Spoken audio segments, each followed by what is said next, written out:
ราะว่าเจ้าจะเป็นมือเก่าหรือมือใหม่ Moving Average เป็นเครื่องมือที่จะเฮ็ดให้เจ้านั้นเทรดง่ายขึ้นเดี๋ยวเบิ่งคลิปนี้นำกันคลิปนี้ตุ้ยจะมาแนะนำทุกคนออกออเดอร์โดยการนำไส้ Moving Average ในการสังเกตในการตัดสินใจ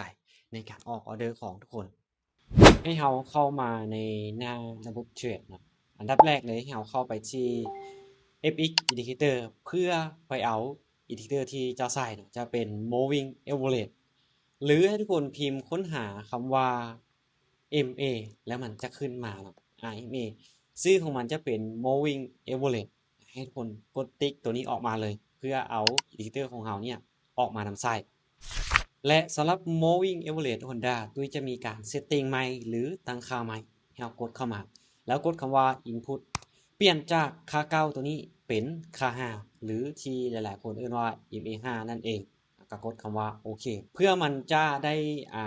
ง่ายขึ้นหรือมันจะประมวลผลได้ไวขึ้นสำหรับวิธีการนำไส้ทุกคนให้ทุกคนสังเกตง่ายๆเลยก็คือเวลาที่กราฟมันดันราคาขึ้นไป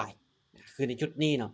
ในเวลาที่กราฟมันดันราคาขึ้นไปแล้วสังเกตเบิ่ง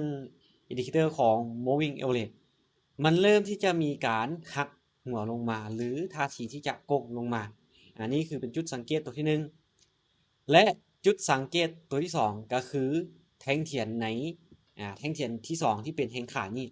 มันลงมาอยู่กองเส้นอินดิเคเตอร์ของ moving average ในจุดนี้ให้เราตามขายลงมาเพราะว่าโอกาสที่กราฟมันจะดันราคาลงมาต่อค่อนข้างจะสูงเนื่องจากว่า moving average เป็นแท่งเทียนที่เป็นอินดิเคเตอร์ที่บ่งบอกถึงแท่งขายที่มันเข้ามาและอีกในชุดนึงเนาะคือในออเดอร์นี้ทุกคนจะเห็นในแท่งก่อนหน้านี้ว่ามันมีแท่งซื้อดันราคาขึ้นไปในช่วงแรกเห็นปะหลังจากที่มันมีแท่งซื้อที่ดันราคาขึ้นไปช่วงแรกแล้วมันถึกแท่งขายนั้นทุบโตลงมาแบบนี้เขาตามไปที่ฟังขายต่อเลย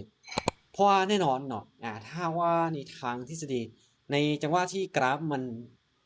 ลิ้นคือก็ว่ามันจะพักโตในจุดนั้นมันมีแท่งซื้อดันราคาขึ้นไปก่อนหลังจากที่ดันราคาขึ้นไประยะนึงแล้วตุ๊บมีแห่งขายเทลงมาดันราคาลงมาปุ๊บเลยโอเคในจุดนั้นเขาตามขายต่อเลยเนาะสังเกตจากอินดิเคเตอร์ของ moving average นี่ก็ยังท่าทีที่จะเซลงมาโกงลงมา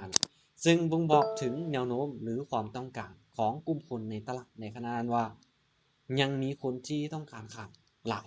ฉะนั้นเมื่อเห็นที่ว่ากราฟมันมีการย่อตัวปุ๊บแล้วผลักดันราคาลงมาย่อตัวปุ๊บแล้วผลักดันราคาลงมาแบบนี้เขาตามขายต่อ